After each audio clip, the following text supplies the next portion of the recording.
Hi, welcome back. This is actually the second video I've recorded today. The first I abandoned because I was racked with a doubt, a worry. How much of it had I actually told before?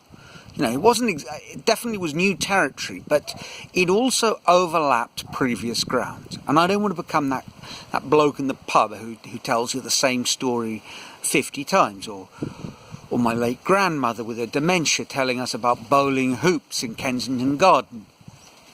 And then 3 minutes later, did I tell you about bowling hoops in Kensington Garden?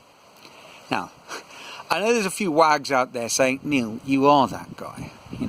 We've heard all these stories before, and frankly, we've had quite enough already. Okay? And if you're feeling that, just, go somewhere else. But frankly, I do need to do a little bit of housekeeping and make a note. I'm well into the 20s now, what stories have been told? There's a lot that I know haven't been told. The time I got run over in New York after going to a Primus concert with a couple of community college bozo dropouts. That was a cracking tale, and heaven knows the heaven and hell in Lima. There's no shortage of stories there either. And so there's a lot of material, and beyond the amusing, the raconteur on YouTube style of chats, there's also a lot of material that, I do want to share, and I think conversations that I want to have with people, but perhaps I need to take stock of all of that, which means that before I go into any real detail, I guess I need to do that housekeeping. But let me tell you about the time I got run over in New York. I can't leave you hanging, as it were. So I'd gone to New York to see my then girlfriend, as she was known, the General's daughter. She was known as the General's daughter because she was a General's daughter. And there's a lot of tales to be told there. But we'd gone to meet up in New York. She'd got there a couple of days before me. Flights didn't quite work out, and I stayed on a couple of days afterwards. So I ended up watching Primus at the Rose Ballroom or something like that. And if you don't know anything about Primus, it was a pretty intense gig with pretty crazy fans. Before I'd gone into a sort of a corner store, and I'd met two blokes with and I can't forget their names because they're just fantastic. Charles and Vlad. What a couple. And they went to, I think, Syracuse Community College, and they taught me a few. They said they'll show me the New York ropes. I said, okay, fair enough. This could be amusing. And it started by buying some drink called Elephant Red and drinking it out of a brown paper bag rather quickly. And in we went.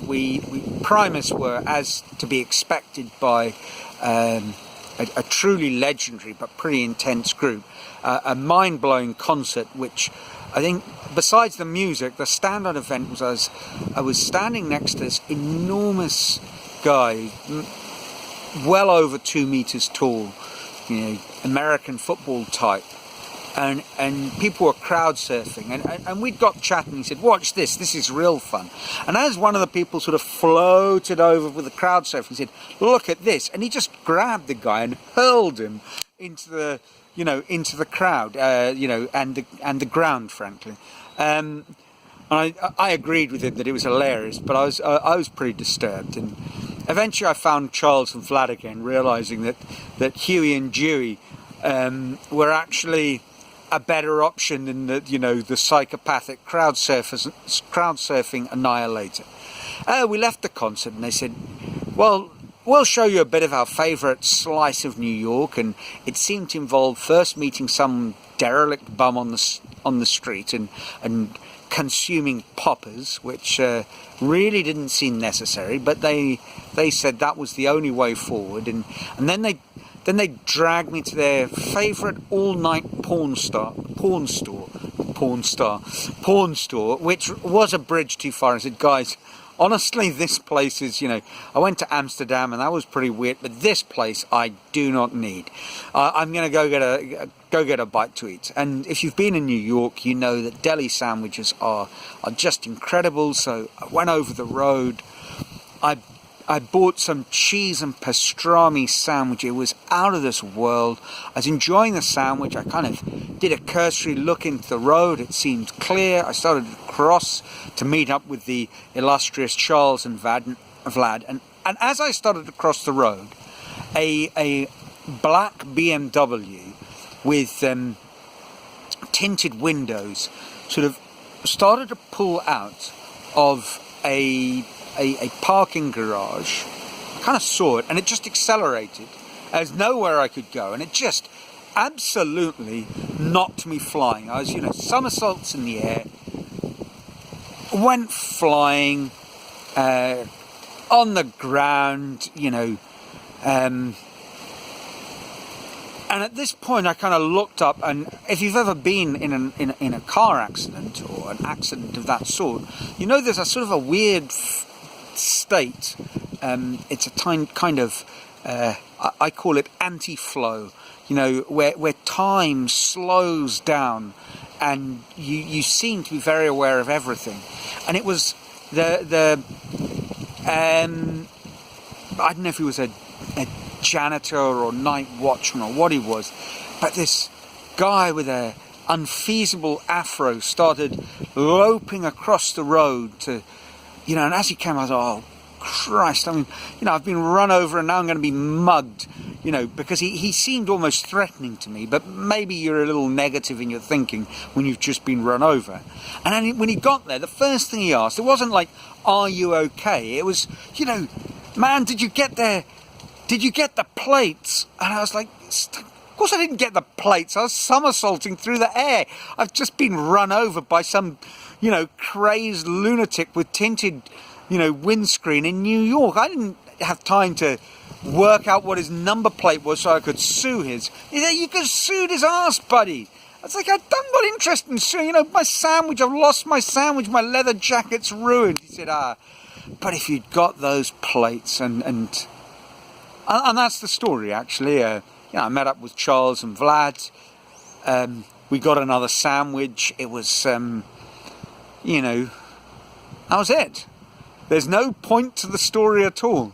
I managed to resurrect the jacket. The shoulder was torn, but I sort of got a patch on it, and it was a story to tell.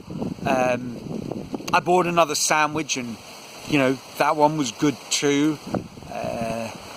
I suppose I hurt a little bit, but nothing was broken. It was as car crashes go, it was as good as they get. And another story that I suppose, or anecdote, not mine, and I might have mentioned it, I think I have. Peter Buck of REM tells a story about going to see the Sex Pistols before REM became famous. He said he went to see the Sex Pistols. It was in Georgia, and he tried to sneak in for free. And before he could get anywhere, the bouncers had caught him. They took him out into the car park and, beat the living daylights out of him. And his punchline was, I guess I enjoyed the quintessential Sex Pistols experience. Never saw the band. And for me, sometimes I think seeing Primus and meeting the sort of deranged community college dropouts, Charles and Vlad, and getting run over, that was, if not it was a quintessential New York experience. Anyway, that's it. I'm going to head off and over the next few weeks start documenting these chats and let's see if I can avoid becoming the barroom bore, or at least any more of the barroom bore than I already am. Let me know what you think, and until next week, whatever you do, don't get run over. As good as the stories may or may not be, it's just not worth it. Ciao.